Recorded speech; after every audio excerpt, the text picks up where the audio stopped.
അതേപോലെ ഇവരൊക്കെ അഹോരാത്രി എപ്പോ വിളിച്ചാലും ഇവരൊക്കെ റെഡിയാ. ഇന്ന രാത്രിയാണെങ്കിലും ഏത് രാത്രിയിൽ ഇവര് അവൈലബിൾ ആയി. ഏത് വെഹിക്കിളിനും പ്രശ്നം വന്നാലും നമ്മൾ ഫ്രീ ഓഫ് കോസ്റ്റ് നമ്മളെ സംഘടന ചെയ്തു കൊടുക്കാൻ നമ്മൾ ആദ്യം തന്നെ തീരുമാനിച്ചു. വളരെയധികം സന്തോഷമുണ്ട്. നമ്മുടെ സംഘടന association of automobile workshops Kerala എന്ന സംഘടന നിശബ്ദമായിട്ട് ഈ സമൂഹത്തിൽ സേവനം ചെയ്തുകൊണ്ടിരിക്കുന്ന ഒരു സംഘടനയാണ്. ഇപ്പോഴത്തെ എർത്ത് മൂവിംഗ് മിഷൻസിൽ അത് കാര്യപ്പെട്ട പ്രശ്നങ്ങൾ അവിടെ വന്നില്ല. ചെറിയ ചെറിയ സ്റ്റാർട്ടിംഗ് ഡബിൾ അങ്ങനത്തെ ചെറിയ, അതായത് വെള്ളം കയറി അങ്ങനെ ചെറിയ മൈന്യൂട്ടായിട്ടുള്ള കാര്യങ്ങളൊന്നും നമുക്ക് ചെയ്യാൻ കഴിയുന്നത് അവിടെ വരുന്ന എല്ലാവരുടെയും വാഹനങ്ങൾ റിപ്പയർ ചെയ്ത് കൊടുക്കുക. അതാണ് നമുക്ക് ചെയ്യാൻ കഴിയുന്നത്. കഴിഞ്ഞ പ്രളയത്തിലൊക്കെ വെച്ചിട്ടുണ്ടെങ്കിൽ ഓരോ പമ്പുകളെ കേന്ദ്രീകരിച്ചുകൊണ്ട് ഞങ്ങൾ മുഴുവൻ അണികളെ നിരത്തിക്കൊണ്ടാണ് ഞങ്ങൾ ഫ്രീ സർവീസ് ചെയ്തുകൊണ്ടിരുന്നത്. വെള്ളത്തിലൊക്കെ മുങ്ങിക്കിടക്കുന്ന പല വാഹനങ്ങളും ഒരുപാട് ആൾക്കാർ ആവും പകലും നോക്കാണ്ട് വണ്ടി ഇപ്പോൾ രക്ഷിക്കാൻ വന്ന വലിയ വണ്ടികളൊക്കെ ഉണ്ടല്ലോ, അവരൊക്കെ ബ്രേക്ക് ഡൗൺ ആയി കിടന്നായിരുന്നോ? ഒരുപാട് റിക്കവറി ടീമിന്റെ വണ്ടികൾ. അതേമാതിരി ഞങ്ങൾ വളരെ കാലമായിട്ട് പറയുന്ന കാര്യങ്ങളും ഞങ്ങൾ അണികൾക്ക്, ഞങ്ങൾ അംഗങ്ങൾ ഏത് പ്രതിസന്ധി ഘട്ടത്തിലും രാഷ്ട്രത്തിനും നമ്മുടെ ഈ സമൂഹത്തിനും ഉണ്ടാകുന്ന ഏത് ദുർബല നിമിഷത്തിലും ഞങ്ങൾ പ്രസാദം പറഞ്ഞ മാതിരി ഞങ്ങളൊരു നിശബ്ദരായിക്കൊണ്ട് ഞങ്ങൾ എല്ലാ സേവനങ്ങളിലും കൃത്യമായിട്ട് കാര്യങ്ങൾ ചെയ്തുകൊണ്ടിരിക്കുന്നത്. റെസ്ക്യൂ ടീമിന്റെ വണ്ടികളെല്ലാം കംപ്ലൈന്റ് ആയിട്ട് ഉണ്ട്. വരുന്ന വഴിക്കും ഒക്കെ പ്രശ്നങ്ങളുണ്ട്, അതെല്ലാം ഓവർകം ചെയ്തു കൊടുക്കുന്നുണ്ട്. രക്ഷാപ്രവർത്തനങ്ങളിൽ കഴിയുന്ന വണ്ടികളൊക്കെ ബ്രേക്ക് ഡൗൺ ആയാൽ അതിനെ ബാധിക്കുന്ന രീതി അതൊക്കെ പെട്ടെന്ന് ക്ലിയർ ചെയ്ത് മുന്നോട്ട് പോകാനുള്ള സംഭവം ശരിക്കും വയനാട് ജില്ലയിലെ വർക്ക്ഷോപ്പ് അസോസിയേഷൻ എടുത്തു എന്നുള്ളത്.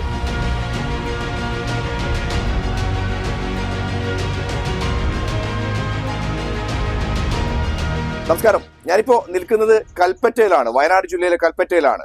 നമ്മൾ ഒരു കൂട്ടം ആളുകളെ പരിചയപ്പെടുത്തേണ്ടതുണ്ട്. അതായത് JCB, ഇറ്റാച്ചിയുടെ JCB, ഈ മണ്ണുമാന്തൽ യന്ത്രത്തിന്റെ ഒക്കെ ശരിക്കും വർക്കുകൾ ഫ്രീ ആയിട്ട് ചെയ്തു കൊടുത്ത ഒരു കൂട്ടം ആളുകളുണ്ട്.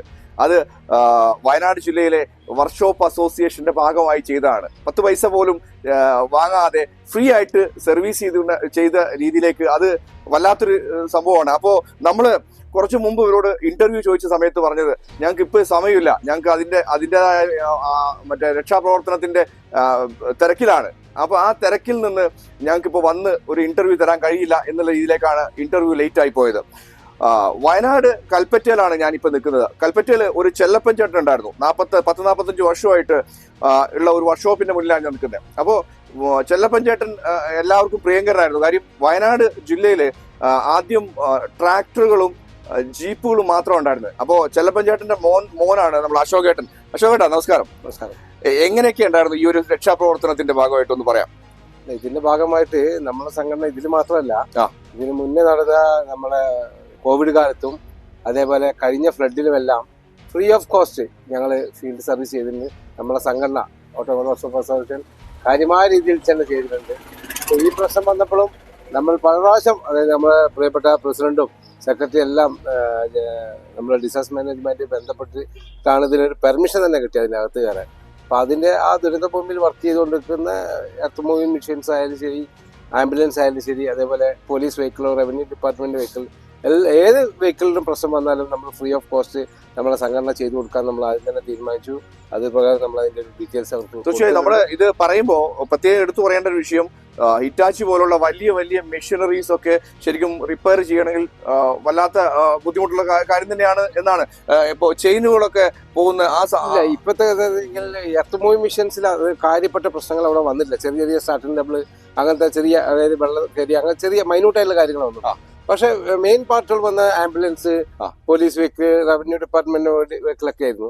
അതെല്ലാം നമ്മളെ തന്നെ യൂണിറ്റിൽപ്പെട്ട മേപ്പാടി വണ്ടി ഓഫ് ആവുന്ന പ്രശ്നങ്ങളൊക്കെ ഉണ്ടായിരുന്നു. ചെറിയ ചെറിയ പ്രശ്നങ്ങളൊക്കെ ഉണ്ടായിരുന്നു. ഇപ്പൊ ഇന്നലെയും അങ്ങനെ റിപ്പോർട്ട് ചെയ്തിരുന്നു. പക്ഷെ അത് ഫോണിലൂടെ പറഞ്ഞു കൊടുത്തപ്പോൾ അവർക്ക് ചെയ്യാൻ പറ്റി, അങ്ങനെ ചെയ്ത് നമ്മൾ തന്നെ എല്ലാം പ്രാവശ്യം എത്താത്ത രീതിയിലൊക്കെ ചെയ്തു കൊടുക്കുന്നുണ്ട്. പക്ഷെ മേപ്പാടി, ഞങ്ങളെ യൂണിറ്റിൽപ്പെട്ട മേപ്പാടി, കൽപ്പറ്റയിലെ അടുത്ത മേപ്പാടിയിൽപ്പെട്ട ഒരുപാട് ആൾക്കാർ ആവും പകലും നോക്കാണ്ട് വണ്ടി ഇപ്പോൾ രക്ഷിക്കാൻ വന്ന വലിയ വണ്ടികളൊക്കെ ഉണ്ടല്ലോ, അവരൊക്കെ ബ്രേക്ക് ഡൗൺ ആയി കിടന്നായിരുന്നോ? ഒരുപാട് റിക്കവറി ടീമിന്റെ വണ്ടികൾ, അതേമാതിരി റെസ്ക്യൂ ടീമിന്റെ വണ്ടികളെല്ലാം കംപ്ലൈന്റ് ആയിട്ട് ഉണ്ട്. വരുന്ന വഴിക്കും ഒക്കെ പ്രശ്നങ്ങളുണ്ട്, അതെല്ലാം ഓവർകം ചെയ്തു കൊടുക്കുന്നുണ്ട്. ഞങ്ങൾ ഒരു കാരണവശാലും അത് ഒരു പെയ്ഡ് സർവീസ് ആയിട്ടല്ല ഞങ്ങൾ അതിന്. അല്ല, അശോകേട്ടനെ എനിക്ക് വർഷങ്ങളായിട്ട് അറിയുന്നതാണ്. അതുപോലെ തന്നെ അസോസിയേഷൻ, ഇവിടുത്തെ അസോസിയേഷനുമായി നമ്മൾ നല്ല ബന്ധമാണ്. അപ്പോ ഫ്രീ ഓഫ് കോസ്റ്റിലാണ് ഇവരൊക്കെ ചെയ്തു കൊടുത്തത്. ശരിക്കും അത് എടുത്തു പറയേണ്ട വിഷയം തന്നെയാണ്. വീണ്ടും എടുത്തു പറയാണ്, ഈ ഇത്തരം വാഹനങ്ങൾ ബ്രേക്ക് ഡൗൺ ആവുന്ന ഒരവസ്ഥ മറ്റേ ശരിക്കും ഈ എന്താണ് പറയാ, രക്ഷാപ്രവർത്തനങ്ങളിൽ കഴിയുന്ന വണ്ടികളൊക്കെ ബ്രേക്ക് ഡൗൺ ആയാൽ അതിനെ ബാധിക്കുന്ന രീതി അതൊക്കെ പെട്ടെന്ന് ക്ലിയർ ചെയ്ത് മുന്നോട്ട് പോകാനുള്ള സംഭവം ശരിക്കും വയനാട് ജില്ലയിലെ വർക്ക്ഷോപ്പ് അസോസിയേഷൻ എടുത്തു എന്നുള്ളത് വല്ലാത്ത രീതിയിൽ പ്രശംസനീയമാണ്. 35 വർഷത്തോളമായി ശരിക്കും ഇത് അശോകൻ ഈ ഫീൽഡിലായിട്ടില്ലേ? അവിടുത്തെ അസോസിയേഷൻ ലെവലിലേക്ക് എങ്ങനെ പോകണം? ഇപ്പൊ ഞങ്ങള് ഇതാണ് ഞങ്ങളെ ജില്ലാ പ്രസിഡന്റ്, ജില്ലാ സെക്രട്ടറി. നല്ല രീതിയിലുള്ള ഞാൻ ജില്ലാ ട്രഷറാണ്. തുടക്കം പോലെ ആരംഭകാലം മുതലേ ഞാൻ ഇതിലുണ്ട്. 98 സ്റ്റാർട്ട് ചെയ്യുന്ന കാലം പോലെ ഞാൻ ഇതിലുണ്ട്. അതുപോലെയുള്ള ആൾക്കാരാണ് ഇപ്പൊ ഈ നേതൃസ്ഥാനത്തിരിക്കുന്നത്. അതേപോലെ ഇവരൊക്കെ അഹോരാത്രി എപ്പോ വിളിച്ചാലും ഇവരൊക്കെ റെഡിയാ. ഇന്ന സ്ഥലത്ത് ഏത് രാത്രിയിൽ ഇവര് അവൈലബിൾ ആണ്. ഇപ്പൊ ഞങ്ങളൊരു പ്രിയപ്പെട്ട മെമ്പർ, പുള്ളിയുടെ ഭാര്യയും മകനും ഒക്കെ നഷ്ടപ്പെട്ടു. ഒരു മകൻ മാത്രമേ ബാക്കിയായത്. പുള്ളി പഠിക്കുന്നതായിരുന്നു, കോയമ്പത്തൂരായിരുന്നു.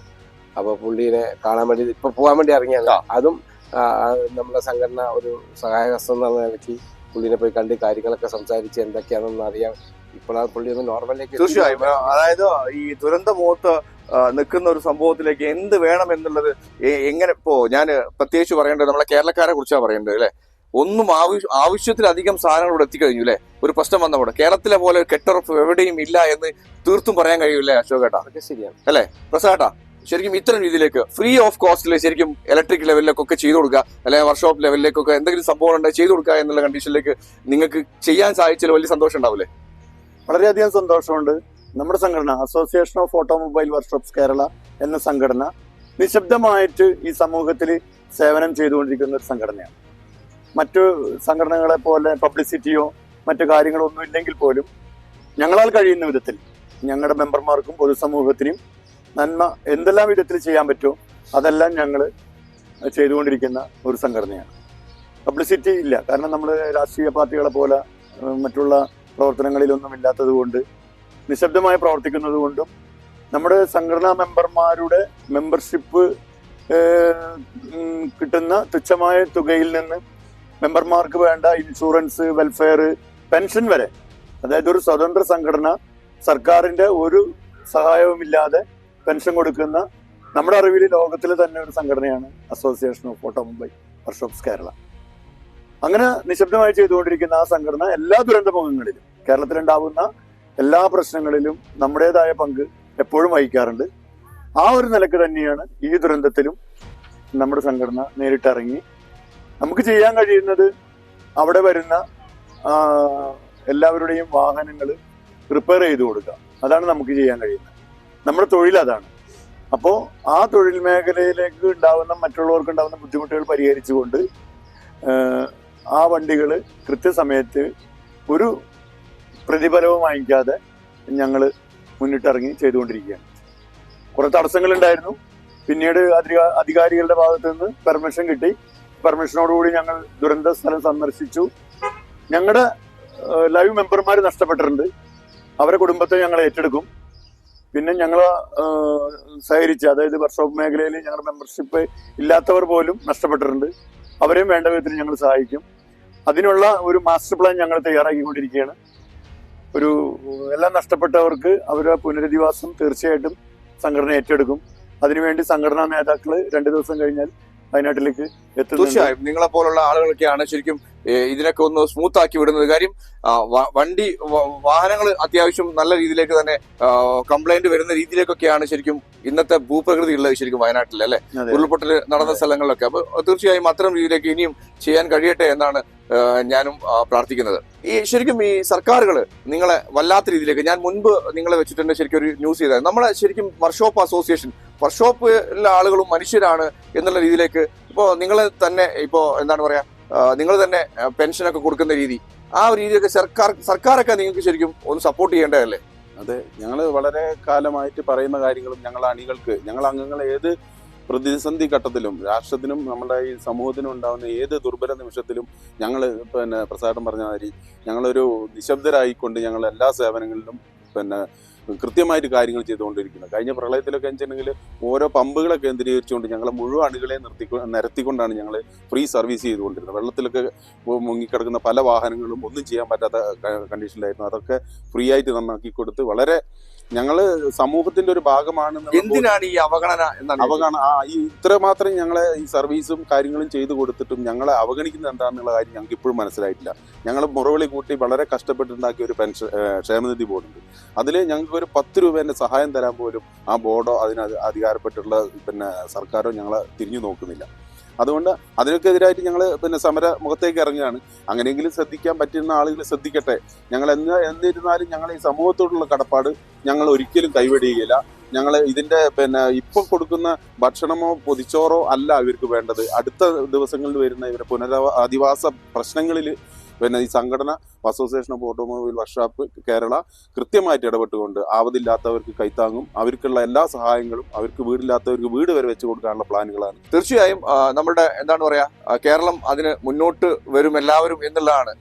പഴയ രീതിയിൽ എങ്ങനെയായിരുന്നു അതേ രീതിയിലേക്ക് തന്നെ തിരിച്ച് പെട്ടെന്ന് വരാനുള്ള സാഹചര്യം കേരള മനസ്സുള്ള ആളുകൾ, നല്ല മനസ്സുള്ള ആളുകളാണ് കേരളത്തിൽ. അപ്പൊ തീർച്ചയായും അതിലേക്ക് വരും എന്നുള്ളതാണ്. സർക്കാരിനോട് പ്രത്യേകിച്ച് പറയാനുള്ളത്, സർക്കാരിന്റെ പണം പറ്റുന്ന ആളുകളാണ് ശരിക്കും ഇത്തരം സജീവ പ്രവർത്തനങ്ങളിൽ ഇടപെടാത്തത്. സർക്കാരിന്റെ പണം മോഹിക്കാത്ത ആളുകളാണ് ഏറ്റവും കൂടുതൽ ദുരന്തമുഖത്ത് സഹായത്തിനെത്തുന്നത്, അല്ലേ? അതെ, തീർച്ചയായിട്ടും. സർക്കാർ അത് മനസ്സിലാക്കിയാൽ നന്നായിരിക്കും എന്നുള്ളതാണ്. നന്ദി, നമസ്കാരം.